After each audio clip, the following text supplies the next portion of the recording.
एकीकडे national crime records ब्युरोच्या आकडेवारीनुसार भारतात दरवर्षी 5,700 पेक्षा जास्त महिलांचा मृत्यू केवळ हुंडा आणि पैशांच्या वादातून होतो.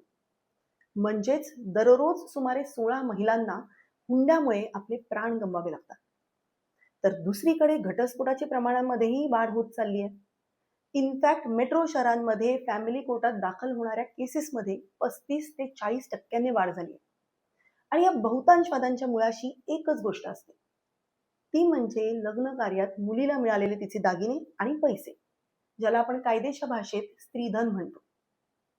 लग्न झाल्यानंतर सासरच्या लोकांकडनं मुलीला नेहमी ऐकवलं जातं की बाबा आता तू या घराची सून आहेस, त्यामुळे मग हे दागिने हा पैसा याच घराचा भाग आहे.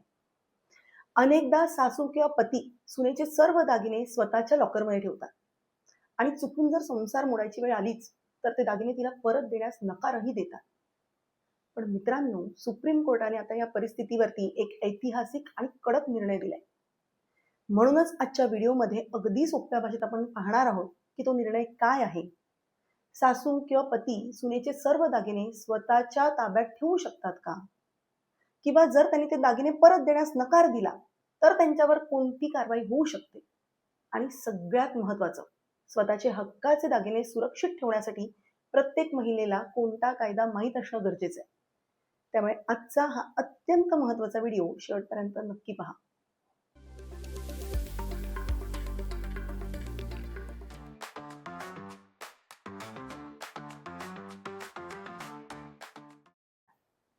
नमस्कार, मी सीए प्रज्ञा श्रीधनकर. आर्थिक जागृतीमध्ये तुमचं पुन्हा एकदा स्वागत आहे.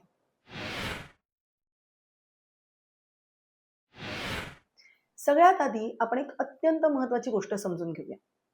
बऱ्याच लोकांना वाटतं की हुंडा आणि स्त्रीधन या दोन्ही गोष्टी एकच आहेत. पण मित्रांनो, कायद्याच्या पुस्तकात या दोन टोकाच्या गोष्टी आहेत. हुंडा म्हणजे काय? तर लग्न लावून देण्यासाठी मुलाकडच्यांनी मुलीकडच्यांकडे केलेली पैशांची किंवा वस्तूची मागणी. कायद्याच्या नजरेत हुंडा देणं किंवा हुंडा घेणं दोन्हीही गुन्हा आहे. पण स्त्रीधन हा पूर्णपणे वेगळा प्रकार आहे. लग्नाच्या आधी, लग्नाच्या वेळेस किंवा बाळंतपणाच्या वेळेस मुलीला प्रेमाने मिळालेल्या भेटवस्तू किंवा दागिने हे स्त्रीधन मध्ये येतं. हिंदू सक्सेशन ऍक्टच्या सेक्शन 14 नुसार स्त्रीधनामध्ये पुढील 4 गोष्टींचा समावेश असतो. पहिला आहे की मुलीला तिच्या माहेरच्यांकडून मिळालेले सोन्याचे दागिने, चांदीचे दागिने किंवा रोख रक्कम. दुसरं आहे सासरच्या लोकांकडून मिळालेले दागिने किंवा कौतुकाने मिळालेली एखादी भेटवस्तू. तिसरं आहे की मुलीच्या मित्रमैत्रिणींकडून किंवा तिच्या नातेवाईकांकडून मिळालेल्या भेटवस्तू. आणि चौथं आहे की मुलीने लग्नानंतर स्वतःच्या कमाईतून, स्वतःच्या पगारातून खरेदी केलेले दागिने किंवा खरेदी केलेल्या वस्तू. आता इथे कायद्याचा सुवर्ण नियम काय आहे? तर स्त्रीधन ही त्या स्त्रीची वैयक्तिक आणि पूर्ण मालकीची मालमत्ता असते. त्यावरती तिचा हुकूम चालतो आणि ती हवी तशी त्याचा वापर करू शकते किंवा गरज लागल्यास ती विकू सुद्धा शकते. आता वळूया सुप्रीम कोर्टाच्या त्या निर्णयाकडे ज्याने सासरच्या हुकुमशाहीला मोठा चाप लावलाय. सुप्रीम कोर्टाने नुकताच माया गोपीनाथन विरुद्ध अनुप एसबी या खटल्याचा निकाल देताना अतिशय कडक शब्दात ताशेरे ओढले. सुप्रीम कोर्टाने स्पष्ट केलं आहे की स्त्रीधनावरती पतीचा किंवा त्याच्या कुटुंबाचा कोणताही सहमालकी हक्क नसतो, म्हणजेच जॉईंट ओनरशिप नसते. सुप्रीम कोर्टाने हेही स्पष्ट केलंय की सासरच्या लोकांनी सुरक्षिततेच्या नावाखाली सुनेचे दागिने स्वतःच्या ताब्यात घेतले तरीही त्याचा मालकी हक्क बदलत नाही. आणि जर सुनेने तिचे दागिने परत मागितले आणि पतीने किंवा सासरच्या लोकांनी ते देण्यास नकार दिला किंवा ते परस्पर विकून टाकले तर तो गुन्हेगारी स्वरूपाचा विश्वासघात मानला जाईल. आणि मग अशा वेळी सासरच्या लोकांवरती भारतीय न्याय संहिताच्या सेक्शन 85 आणि सेक्शन 316 अंतर्गत गुन्हा दाखल होऊ शकतो आणि त्यांना थेट जेलची हवा सुद्धा खावी लागू शकते. या केसमध्ये सुप्रीम कोर्टाने आणखी एक पैलू स्पष्ट केलाय. अनेकदा पतीला बिझनेसमध्ये लॉस झाला किंवा कर्ज झालं की एकतर तो पत्नीचे दागिने विकून टाकतो किंवा मग ते गहाण ठेवतो. कायद्यानुसार जर पती खरोखरच आर्थिक संकटात असेल तर तो पत्नीचं सोनं वापरू शकतो. पण याला एक मोठी अट आहे. ती काय?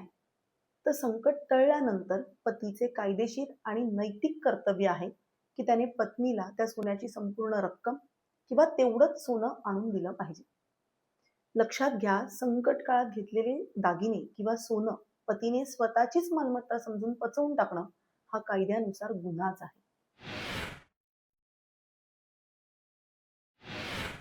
आजच्या काळात प्रत्येक सुशिक्षित स्त्रीने आणि तिच्या पालकांनी स्वतःला कायदेशीररित्या सुरक्षित ठेवण्यासाठी पुढील 3 गोष्टी आवर्जून केल्या पाहिजेत. पहिलं आहे की स्त्रीधनाची यादी तयार करा. मुलीला लग्नात जे काही दागिने मिळाले आहेत, ज्या काही भेटवस्तू मिळाल्या आहेत, त्याची एक सविस्तर यादी तयार करा आणि त्यावरती वधू आणि वर दोघांच्याही सह्या घ्या. दुसरं आहे की खरेदीचे बिल्स सांभाळून ठेवा. मुलीला माहेरून ज्या काही भेटवस्तू मिळाल्यात त्यांची सगळ्यांची बिलं एकतर मुलीच्या नावावरती किंवा तिच्या वडिलांच्या नावावरती घ्या आणि ते सांभाळून ठेवा. जेणेकरून भविष्यात जर वाद झाला तर स्त्रीधन सिद्ध करणं सोपं होतं. आणि तिसरं आहे, बँकचं लॉकर तुमच्या नावावर घ्या. तुमचे दागिने सासूच्या लॉकरमध्ये ठेवण्याऐवजी तुम्ही स्वतःच्या लॉकरमध्ये ठेवू शकता किंवा ते लॉकर नवऱ्यासह घेऊ शकता, जेणेकरून त्याची एक चावी तुमच्याकडे असेल. तर मित्रांनो, नाती ही विश्वासावर टिकतात हे जरी खरं असलं तरी कायद्याचं ज्ञान असणं हा काही अविश्वास नाही, तर ती स्वतःची सुरक्षितता आहे.